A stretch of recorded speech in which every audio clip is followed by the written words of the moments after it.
जय माँ दुर्गा।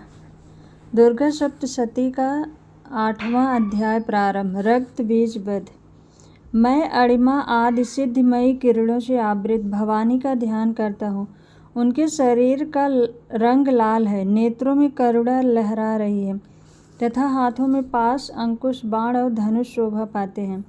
ऋषि कहते हैं, चंड और मुंड नामक दैत्यों के मारे जाने तथा बहुत सी सेना का संहार हो जाने पर दैत्यों के राजा प्रतापी शुंभ के मन में बड़ा क्रोध हुआ और उसने दैत्यों की संपूर्ण सेना को युद्ध के लिए कूच करने की आज्ञा दी। वह बोला, आज उदयुद्ध नाम के 86 दैत्य सेनापति अपनी सेनाओं के साथ युद्ध के लिए प्रस्थान करें। कंबु नाम वाले दैत्यों के 84 सेना नायक अपनी वाहिनी से घिरे हुए यात्रा करें। 50 कोटि वीर कुल के और 100 धौम्र कुल के असुर सेनापति मेरी आज्ञा से सेना सहित कूच करें। कालक, दौहिर्द, मौर्य और काल के असुर भी युद्ध के लिए तैयार हो मेरी आज्ञा से तुरंत प्रस्थान करें। भयानक शासन करने वाला असुर राज शुंभ इस प्रकार आज्ञा दे सहस्त्रों बड़ी बड़ी सेनाओं के साथ युद्ध के लिए प्रस्थित हुआ। उसकी अत्यंत भयंकर सेना आती देख चंडिका ने अपने धनुष की टंकार से पृथ्वी और आकाश के बीच का भाग गुजा दिया। राजन, तदंतर देवी के सिंह ने भी बड़े जोर जोर से दहाड़ना आरंभ किया। फिर अंबिका ने घंटे के शब्द से उस ध्वनि को भी और बढ़ा दिया। धनुष की टंकार, सिंह की दहाड़ और घंटे की ध्वनि से संपूर्ण दिशाएं गूंज उठी। उस भयंकर शब्द से काली ने अपने विकराल मुख को और भी बढ़ा लिया तथा इस प्रकार वे विजयिनी हुई। उस तुमुल नाद को सुनकर दैत्यों की सेनाओं ने चारों ओर से आकर चंडिका देवी, सिंह तथा काली देवी को क्रोधपूर्वक घेर लिया। राजन, इसी बीच में असुरों के विनाश तथा देवताओं के अभ्युदय के लिए ब्रह्मा, शिव, कार्तिकेय, विष्णु तथा इंद्र आदि देवों की शक्तियाँ, जो अत्यंत पराक्रम और बल से संपन्न थी, उनके शरीरों से निकलकर उन्हीं के रूप में चंडिका देवी के पास गए। जिस देवता का जैसा रूप, जैसी वेशभूषा और जैसा वाहन है, ठीक वैसे ही साधनों से संपन्न हो, उसकी शक्ति असुरों से युद्ध करने के लिए आई। सबसे पहले हंस युक्त विमान पर बैठी हुई अक्षशूत और कमंडल से सुशोभित ब्रह्मा जी की शक्ति उत्पन्न हुई, जिसे ब्रह्माणी कहते हैं। महादेव जी की शक्ति वृषभ पर आरूढ़ हो, हाथों में श्रेष्ठ त्रिशूल धारण किए, महानाग का कंकड़ पहने, मस्तक में चंद्र रेखा से विभूषित हो वहां आ पहुंची। कार्तिकेय जी की शक्ति रूपा जगदम्बिका का उन्हीं का रूप धारण किए श्रेष्ठ मयूर पर आरूढ़ हो, हाथ में शक्ति लिए दैत्यों से युद्ध करने के लिए आई। इसी प्रकार भगवान विष्णु की शक्ति गरुड़ पर विराजमान हो, शंख, चक्र, गदा, सांग्र, धनुष तथा खड्ग हाथ में लिए वहां आई। अनुपम यज्ञ वाराह का रूप धारण करने वाले श्री हरि की जो शक्ति है, वह भी वाराह शरीर धारण करके वहां उपस्थित हुई। नारसिंह शक्ति भी नृसिंह के समान शरीर धारण करके वहां आई। उसकी गर्दन के बालों के झटके से आकाश के तारे बिखरे पड़ते थे। इसी प्रकार इंद्र की शक्ति वज्र हाथ में लिए गजराज ऐरावत पर बैठकर आई। उसके भी सहस्त्र नेत्र थे। इंद्र का जैसा रूप है वैसा ही उसका भी था। तदंतर उन देव शक्तियों से घिरे हुए महादेव जी ने चंडिका से कहा, मेरी प्रसन्नता के लिए तुम शीघ्र ही इन असुरों का संहार करो। तब देवी के शरीर से अत्यंत भयानक और परम उग्र चंडिका शक्ति प्रकट हुई, जो सैकड़ों गीदड़ियों की भांति आवाज करने वाली थी। उस अपराजिता देवी ने धूमिल जटा वाले महादेव जी से कहा, भगवान, आप शुंभ निशुंभ के पास दूत बनकर जाइए और उन अत्यंत गर्वीले दानव शुंभ एवं निशुंभ दोनों से कहिए, साथ ही उनके अतिरिक्त जो दानव युद्ध के लिए वहां उपस्थित हों, उनको भी यह संदेश दीजिए, दैत्यों, यदि तुम जीवित रहना चाहते हो तो पाताल को लौट जाओ। इंद्र को त्रिलोकी का राज्य मिल जाए और देवता यज्ञ का उपभोग करें।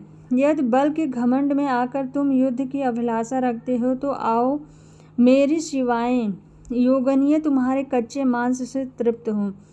चूँकि उस देवी ने भगवान शिव को दूत के कार्य में नियुक्त किया, इसलिए वह शिव दूती के नाम से संसार में विख्यात हुई। वे महान महादैत्य भी भगवान शिव के मुँह से देवी के वचन सुनकर क्रोध में भर गए और वहाँ कात्यायनी विराजमान थी उस ओर बढ़े। तदंतर वे दैत्य अमर्ष में भरकर पहले ही देवी के उस बाण, शक्ति और रिष्ट आदि अस्त्रों की वृष्टि करने लगे। तब देवी ने भी खेल खेल में ही धनुष की टंकार की और उससे छोड़े हुए बड़े बड़े बाणों द्वारा दैत्यों के चलाए हुए बाण, शूल, शक्ति और फर्शों को काट डाला। फिर काली उनके आगे होकर शत्रुओं को शूल के प्रहार से विदीर्ण करने लगी। खड़वांग से उनका कचूमर निकालती हुई रणभूमि में विचरने लगी। ब्रह्माणी भी जिस जिस ओर दौड़ती उसी उसी ओर अपने कमंडल का जल छिड़क कर शत्रुओं के ओज और पराक्रम को नष्ट कर देती थी। माहेश्वरी ने त्रिशूल से तथा वैष्णवी ने चक्र से और अत्यंत क्रोध में भरी हुई कुमार कार्तिकेय की शक्ति से दैत्यों का संहार आरंभ किया। इंद्र शक्ति ने वज्र प्रहार से विदीर्ण हो सैकड़ों दैत्य दानव रक्त की धारा बहाते हुए पृथ्वी पर सो गए। वाराही शक्ति ने कितनों को अपनी थूथुन की मार से नष्ट कर दिया। दाढ़ों के अग्रभाग से कितनों की छाती छेद डाली तथा कितने ही दैत्य उसके चक्र की चोट से विदीर्ण होकर गिर पड़े। नारसिंही भी दूसरे महादैत्यों को अपने नखों से विदीर्ण करके खाती और सिंहनाद से दिशाओं एवं आकाश को गुंजाती हुई युद्ध क्षेत्र में विचरने लगी। कितने ही असुर शिव द्युति के प्रचंड अट्टहास से अत्यंत भयभीत हो पृथ्वी पर गिर पड़े और गिरने पर उन्हें शिव दूती ने उस समय अपना ग्रास बना लिया। इस प्रकार क्रोध में भरे हुए मातृ गणों ने नाना प्रकार के उपायों से बड़े बड़े असुरों का मर्दन करते देख दैत्य सैनिक भाग खड़े हुए। मातृ गणों से पीड़ित दैत्यों को युद्ध से भागते देख रक्त बीज नामक महादैत्य क्रोध में भरकर युद्ध करने के लिए आया। उसके शरीर से जब रक्त की बूंद पृथ्वी पर गिरती तब उसी के समान शक्तिशाली एक दूसरा महादैत्य पृथ्वी पर पैदा हो जाता। महाअसुर रक्त बीज हाथ में गदा लेकर इंद्र शक्ति के साथ युद्ध करने लगा। तब इंद्र ने अपने वज्र से रक्त बीज को मारा। वज्र से घायल होने पर उसके शरीर से बहुत सा रक्त बहने लगा और उससे उसी के समान रूप तथा पराक्रम वाले योद्धा उत्पन्न होने लगे। उसके शरीर से रक्त की जितनी बूंदें गिरी उतने ही पुरुष उत्पन्न हो गए। वे सब रक्त बीज के समान ही वीरवान, बलवान तथा पराक्रमी थे। वे रक्त से उत्पन्न होने वाले पुरुष भी अत्यंत भयंकर अस्त्र शस्त्रों का प्रहार करते हुए वहां मातृ गणों के साथ घोर युद्ध करने लगे। पुनः वज्र के प्रहार से जब उसका मस्तक घायल हुआ तब रक्त बहने लगा और उससे हजारों पुरुष उत्पन्न हो गए। वैष्णवी ने युद्ध में रक्त बीज पर चक्र का प्रहार किया तथा ऐन्द्री ने उस दैत्य सेनापति को गदा से चोट पहुंचाई।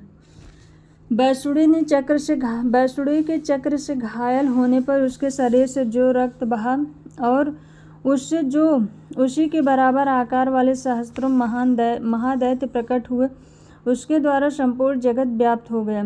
कौमारी ने शक्ति से, वाराही ने खड्ग से और माहेश्वरी ने त्रिशूल से महादैत्य रक्त बीज को घायल किया। क्रोध में भरे हुए उस महादैत्य रक्त बीज ने भी गदा से सभी मातृ शक्तियों पर पृथक पृथक प्रहार किया। शक्ति और शूल आदि से अनेक बार घायल होने पर जो उसके शरीर से रक्त की धारा पृथ्वी पर गिरी, उससे भी निश्चय ही सैकड़ों असुर उत्पन्न हुए। इस प्रकार उस महादैत्य के रक्त से प्रकट हुए असुरों द्वारा संपूर्ण जगत व्याप्त हो गया। इससे उन देवताओं को बड़ा भय हुआ। देवताओं को उदास देख चंडिका ने काली से शीघ्रता पूर्वक कहा, चामुंडे, तुम अपना मुख और भी फैलाओ तथा मेरे शस्त्रपात से गिरने वाले रक्त बिंदुओं और उनसे उत्पन्न होने वाले महादैत्यों को तुम अपने इस उतावले मुख से खा जाओ। इस प्रकार रक्त से उत्पन्न होने वाले महादैत्यों का भक्षण करती हुई तुम रण में विचरती रहो। ऐसा करने से उस दैत्य का सारा रक्त क्षीण हो जाने पर वह स्वयं भी नष्ट हो जाएगा। उन भयंकर दैत्यों को जब तुम खा जाओगी तब दूसरे नए दैत्य उत्पन्न नहीं हो सकेंगे। काली से यूं कहकर चंडिका देवी ने शूल से रक्त बीज को मारा और काली ने अपने मुख में उसका रक्त ले लिया। तब उसने वहां चंडिका पर गदा से प्रहार किया, किंतु उस गदापात ने देवी को तनिक भी वेदना नहीं हुई। रक्त बीज के घायल शरीर से बहुत सा रक्त गिरा, किंतु ज्यों ही वह गिरा त्यों ही चामुंडा ने उसे अपने मुख में ले लिया। रक्त गिरने से काली के मुख में जो महान दैत्य उत्पन्न हुए उन्हें भी वह चट कर गई और उसने रक्त बीज का रक्त भी पी लिया। तदंतर देवी ने रक्त बीज को, जिसका रक्त चामुंडा ने पी लिया था, वज्र, बाण, खड्ग तथा रिष्ट आदि से मार डाला। राजन, इस प्रकार शस्त्रों के समुदाय से आहत एवं रक्तहीन हुआ महादैत्य रक्त बीज पृथ्वी पर गिर पड़ा। नरेश्वर, इससे देवताओं को अनुपम हर्ष की प्राप्ति हुई और मातृगण उन असुरों के रक्तपान के मद से उद्धत होकर नृत्य करने लगे। बोलो माता रानी की जय। 8वां अध्याय समाप्त।